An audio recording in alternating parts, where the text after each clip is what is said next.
bem? Que eu... Olá, ouvintes! Eu sou a Sheili Calef. Eu sou a Marcela Ponce de Leon e esse aqui é o Baseado em Fatos Surreais. Um podcast que você nunca sabe como vai começar essa apresentação. Nunca, nem eu, menina. É um negócio assim que no momento a gente começa, assim, no feeling. Exato, a gente não sabe nem quando a gente vai gravar, porque mesmo quando a gente programa pra fazer no domingo, cai na segunda. Então, o negócio é a gente aceitar a... Como é que chama isso? Vida? Não, mas tem... Tem um termo no budismo que é não é inconstância. Esqueci o termo. Eu não sei. Esqueci o termo agora. Esqueci.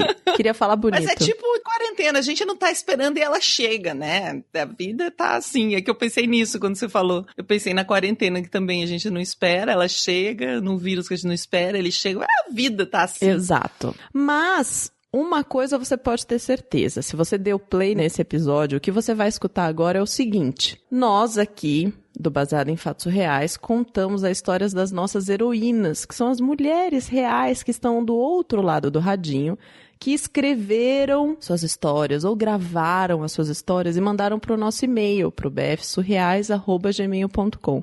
E são histórias, né, Sheili? São histórias, assim, de qualquer tipo. São histórias engraçadas, são histórias tristes, porque aqui é um mix de emoções. Um mix de emoções. Aqui tem de tudo. Então, se tem uma história que você conta para as pessoas ali naquela reunião online do Zoom, né? No happy hour com os amigos. Um happy hour com os amigos no Zoom. Ou aquela sua terapeuta que sabe dos casos, que agora tá te atendendo também online. Ou se tem uma história que você não conta pra ninguém, só escreve no seu diário. Pra cá você manda, a gente conta de maneira anônima e as nossas ouvintes vão se deliciar com esse mix de emoções. Exatamente. A gente conta como se tivesse acontecido com a gente, de forma anônima. Então hoje eu vou contar uma história como se tivesse acontecido comigo, mas na verdade ela aconteceu com você?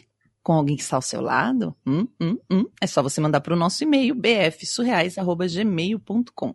B de bola, F de faca, SURRE.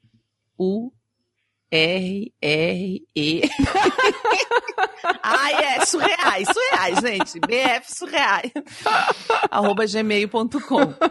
Sheili. Importante, antes da gente começar, a história de hoje é uma história intensa sobre como a nossa heroína se tornou a mulher que ela é. Uau! Então, vamos pro caso surreal. Baseado em fatos surreais. Histórias de mulheres como nós, compartilhadas com empatia, intimidade e leveza. Onde o assunto é a vida e o detalhe surreal. Sabe aquele sonho recorrente? Um sonho que você sonha de novo. Aí você sonha quando você é pequenininha, depois de uns anos você sonha, às vezes você sonha ele todas as noites seguidas, durante uma semana, durante alguns dias. Se tem algum sonho assim? Já aconteceu. Então, eu tive um sonho assim. Quando eu tinha uns 3, 4 anos, foi a primeira vez que eu sonhei esse sonho. Ele foi tão intenso e verdadeiro, assim, ele parecia tão real, que me marcou, né, mesmo eu sendo muito pequena. 4 anos? 4 anos, eu lembro desse sonho. Caramba! E eu contei pra minha mãe na época, comentei que eu tinha tido um sonho que parecia que tinha sido verdade, né? Então ele me marcou. E quando eu tinha uns 10 anos de idade, sonhei de novo. E sonhei, assim, uma semana sonhando aquele sonho todo dia. Caramba! Então era um sonho muito real que se repetia muito, assim. Mas sabe aquele sonho que você tem que se beliscar pra ver se você tava dormindo mesmo, se aquilo aconteceu. E nesse sonho, eu tava na minha casa, sentada na mesa, assim, com um monte de gente em cima de mim, assim, tentando me fazer comer alguma coisa. Como se eu não quisesse comer e as pessoas quisessem que eu comesse alguma coisa. Tá. Minha mãe estava sentada na minha frente e de onde eu estava nessa mesa, na minha casa, eu podia ver um corredor que leva para a sala de estar. E nesse corredor tinha uma cadeira de plástico. Sabe aquelas cadeiras brancas de plástico? Não era o lugar dela ficar nesse corredor. E assim, no meu sonho o que mais me marcava é isso, que essa cadeira estava fora do lugar, porque ela estava no meio do corredor, né, em lugar nenhum ali, não era onde ela devia estar. E quando eu estava observando a cadeira, no sonho, né, eu sentada, as pessoas tentando fazer comer algo, a cadeira fora do lugar, eu ficava muito tentando ouvir o que as pessoas estavam falando na cozinha. E eu ficava prestando atenção, mas eu não conseguia, e parecia que eu era surda, assim, porque eu via as pessoas falarem as coisas, mas eu não conseguia escutar de jeito nenhum. Uhum. Dá uma agonia, né? Uma agonia. Já teve um sonho que você não conseguia ouvir o que as pessoas falavam? É, quando você quer fazer uma coisa no sonho, seja escutar ou qualquer Levantar, coisa, assim, dá uma né? agonia muito grande, Era isso. Então, o sonho era só isso. Eu sentada, as pessoas, eu tentando escutar, aquela cadeira fora do lugar, era, sim, né, não é mas era tão vívido que ele me marcava e tinha essa coisa de eu ficar sonhando com ele de novo. Uhum. E um tempo depois, foi um ano muito, muito difícil pra mim, que eu nunca imaginava que eu ia viver um ano tão difícil. Foi 2003, foi o ano mais difícil da minha vida, eu falo até hoje. E foi o ano que esse sonho se realizou. Em janeiro desse ano, meu pai, ele estava trabalhando como pedreiro, né, ele sempre foi pedreiro, e ele estava num andaime de uns 8 metros de altura. E ele se desequilibrou por uma questão lá e caiu. E ele caiu de 8 metros e quebrou a bacia. Pra gente, foi um susto muito grande, porque os recursos vinham muito ali do meu pai, né? Minha mãe também trabalhava. Mas muito mais do que isso, a gente não sabia se ele ia voltar a andar. E eu fiquei mais de uma semana sem ver ele, porque eu era pequena ainda, eu tinha 10 anos. E crianças não podiam entrar no hospital. Então eu lembro, como se fosse hoje, assim, de eu vendo meu pai saindo do hospital, entrando na ambulância para trocar de hospital. Uhum. Foi o meu único contato com ele em 3 meses, mais ou menos, de recuperação que ele precisou ter, né? Ele ficou bastante tempo no hospital, depois ele usou cadeira de rodas, andador, e ele estava se recuperando aos poucos, dando os primeiros passos, assim, sem ajuda de ninguém. Ele conseguiu ir se recuperando, mas foi aquela tensão.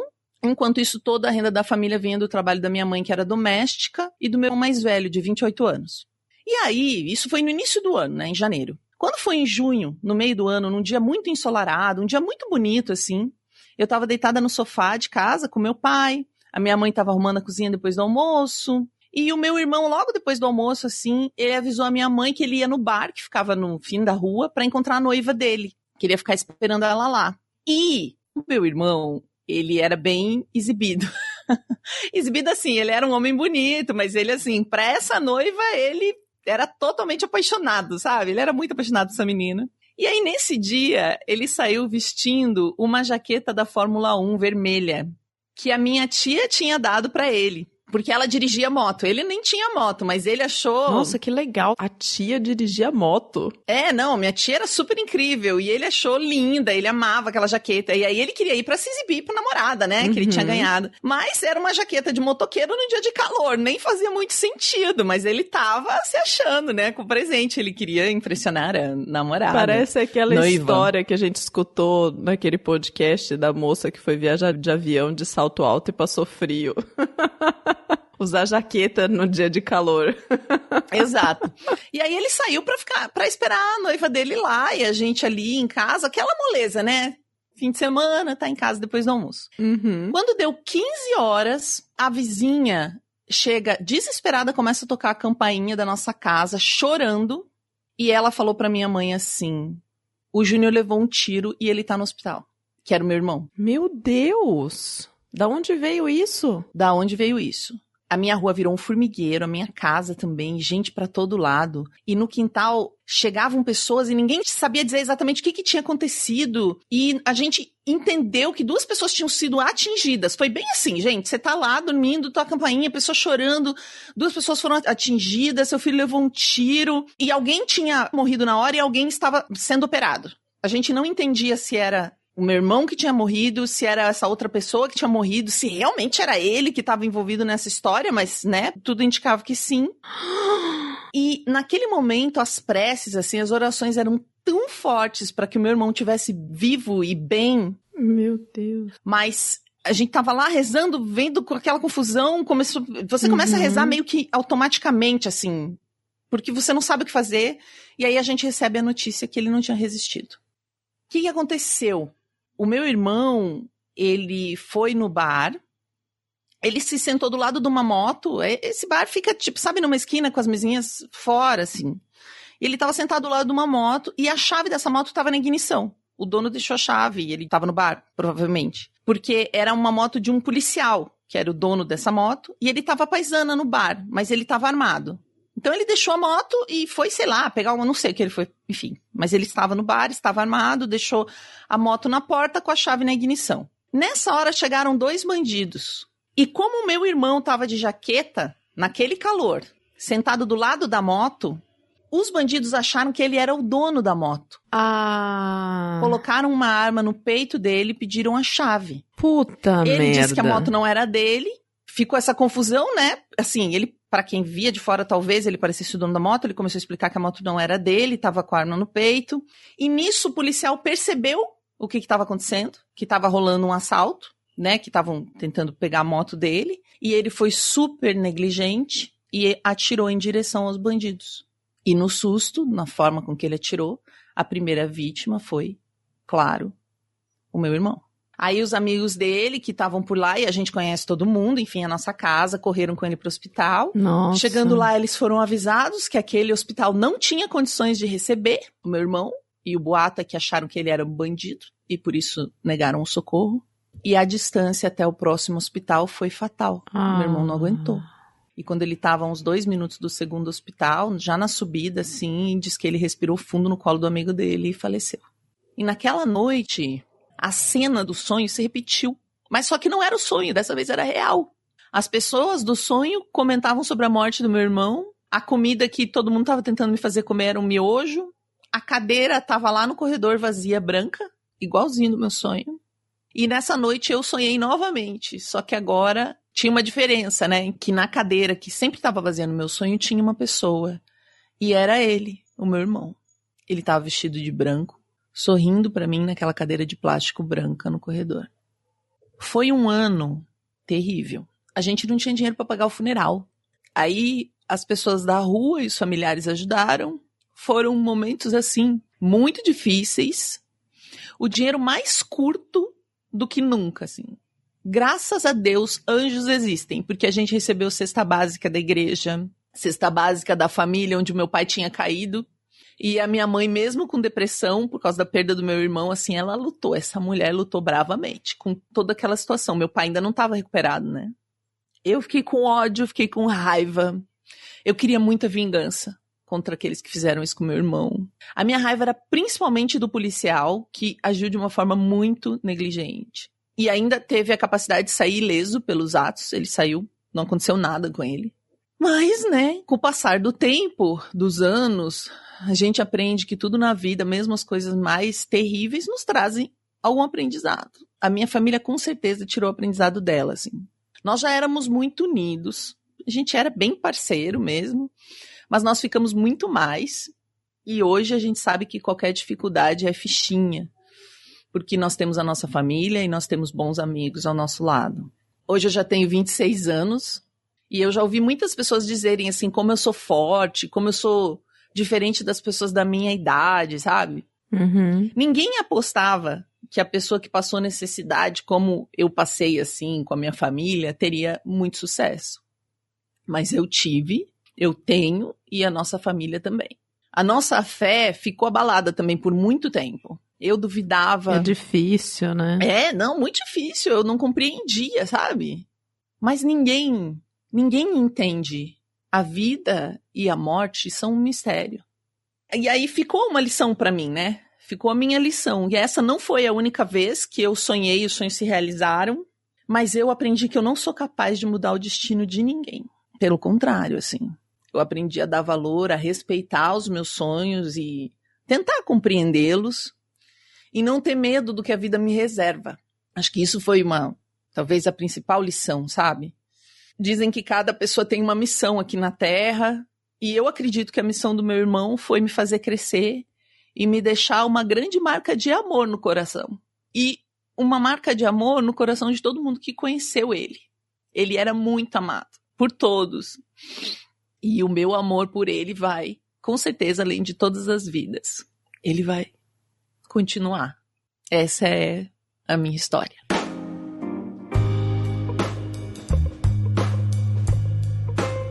Não estava preparado, achei ele... Quem tá escutando do outro lado do radinho aí, normalmente é uma surpresa também pra gente aqui, quando não é você que tá contando a história, eu não tava preparada. E a gente até se emocionou aqui, né? E eu lembrei a palavra que eu queria falar no começo. impermanência. Tem tudo a ver. Eu fico muito triste com essa história, gente. Fiquei muito triste. É uma história que eu gosto, eu já li ela há muito tempo. Às vezes a gente fica com uma história guardada, né, Má? Eu já tinha falado que eu tinha escolhido a história, eu queria contar essa história, eu acho ela uma história muito importante. Mas acho que ela ganha uma importância maior nesse momento exato que a gente está vivendo. Porque eu não sei se a nossa heroína é negra, eu não sei. Mas da maneira com que ela conta a história, quando ela diz que a vítima foi, é claro, o meu irmão, é possível imaginar esse cenário. E mesmo que não seja só o fato de eu poder imaginar esse cenário, assim, significa o tamanho da violência e também do racismo nesse momento. Sim. Que a gente teve, pra quem tá ouvindo depois, né? Teve um rapaz morto a pancadas, um rapaz negro, e no dia seguinte uma outra pessoa branca fez algo muito pior do que ele fez no dia e não aconteceu nada, e a gente tem essa discrepância, assim. Mas eu não sei, acho que eu fiquei pensando no medo que as minhas amigas têm, assim, de ir até a esquina, medo pelos filhos, medo de ter filho. Eu li essa semana, uma amiga minha tá com um bebê de colo, e ela fala, gente, eu tenho medo. Ela postou essa semana, então desculpem se o comentário tá pior que a história, porque a história, ela é triste, mas ela tem um final de resiliência, e a nossa heroína é muito corajosa mesmo, né? Ela falou que isso virou uma marca na vida dela, e ela até deseja uma feliz década pra todos nós que estamos ouvindo. Mas é muito difícil. Ontem eu decidi fazer um vídeo sobre isso com meu concunhado, que é negro bem retinto, assim, pra discutir, porque eu comecei a falar desse assunto nas minhas redes e as pessoas... Muita gente fala que é uma loucura, tipo, começaram a criticar, dizendo que racismo não existe no país. É um negócio, gente, que não dá nem pra entrar, assim, e quem sou eu pra tá chorando, né?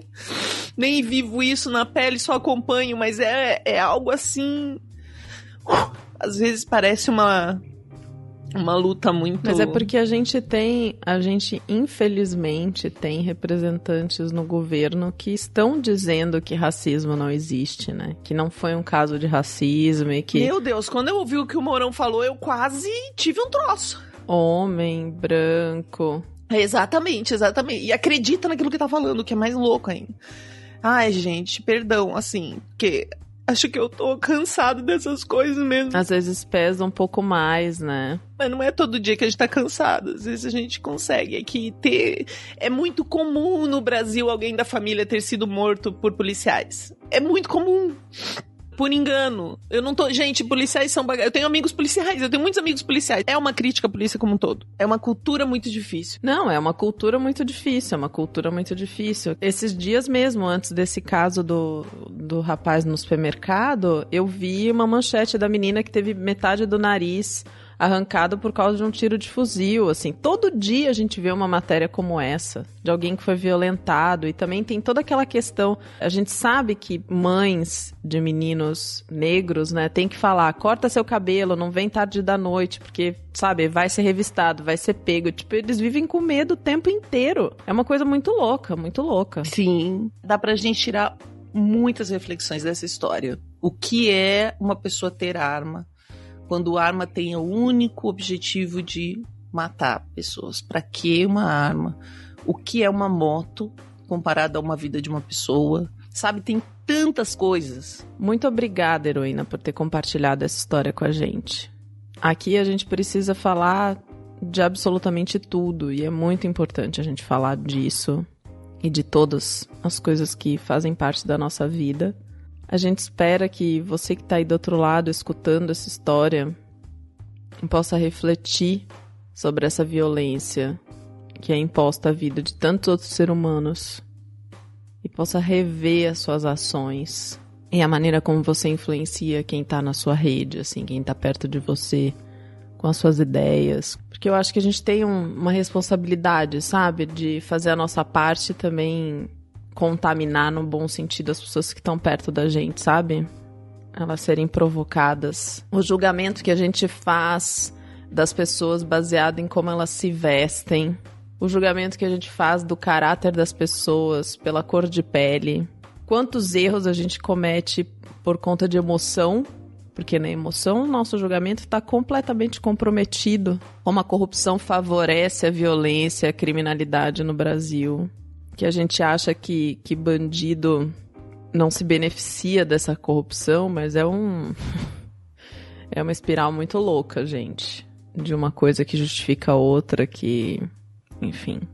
E a educação, o papel da educação. Bom, o excludente de licitude não há crime quando o agente pratica o fato em estado de necessidade, legítima defesa, em estrito cumprimento do dever legal ou no exercício regular de direito.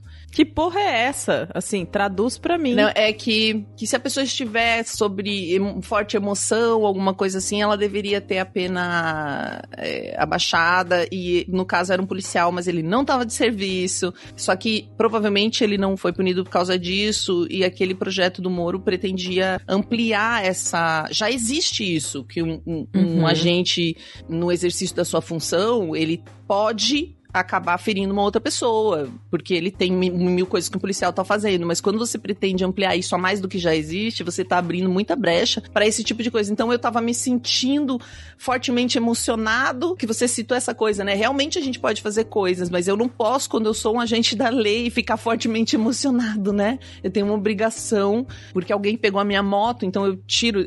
enfim, eu queria só... Porque você tá falando, de uma coisa que é a gente pensar corretamente e influenciar corretamente. Correto é difícil nesses tempos. As coisas são amplas, então a gente precisa estudar as coisas. Um comentário, uma forma que a gente vê uma situação assim, vai nos fazer apoiar ou não uma lei que alguém está propondo, que é ampla, que vai atingir todas as pessoas. Então, essa história nos ajuda a pensar sobre isso também, né? Aquela decisãozinha, às vezes eu tô apoiando alguém e não tô lendo exatamente o que essa pessoa tá propondo, quem que isso vai afetar. A gente tá em momento de eleições, vamos para um segundo turno agora, já tem eleição de novo. Então é de um pequenininho que vai para um grandão e cada um de nós tem uma responsabilidade nisso. Não sei se tá fazendo sentido. Eu tava falando dessa coisa da gente refletir sobre os nossos preconceitos, nossos vieses, né? Pra gente não julgar as pessoas, agir corretamente nesse sentido, de você pensar duas vezes antes de você julgar as pessoas pelo que você tá vendo. E tentar não agir pela emoção a partir daquilo que a gente vê. Porque o nosso instinto animal, porque somos todos animais, é de que a gente haja baseado nos nossos vieses, no que a gente enxerga e vá fazendo, né? Só que a gente, diferente dos outros animais, a gente tem consciência, a gente tem capacidade de refletir, a gente pode usar a nossa cabeça aqui para poder ponderar as questões. É nesse sentido que eu tava falando. Só que agora a gente foi por um caminho... Essa conversa vai transbordar este episódio. Então, nós vamos encerrar sem encerrar, porque esse é um assunto que não tem que se encerrar nesse episódio. Estamos abertas para continuar conversando com vocês pelas redes, pelo e-mail, por outros lugares. Só queria agradecer muito a Heroína por ter mandado essa história pra gente. Queria agradecer muito a Sheili por ter se entregado e ter contado essa história. E a gente consegue sentir aqui a verdade disso. Quem tá do outro lado, escutando. E agradecer especialmente as pessoas que apoiam esse podcast. Se você tá do outro lado do radinho e você faz parte dessas pessoas que compartilha com os amigos, que contribui financeiramente, sinta-se agradecida, porque nós honramos muito esse apoio que vocês dão para que a gente faça o Baseado em Fatos Reais. E até o próximo Caso Surreal. Esse podcast foi editado por Domênica Mendes.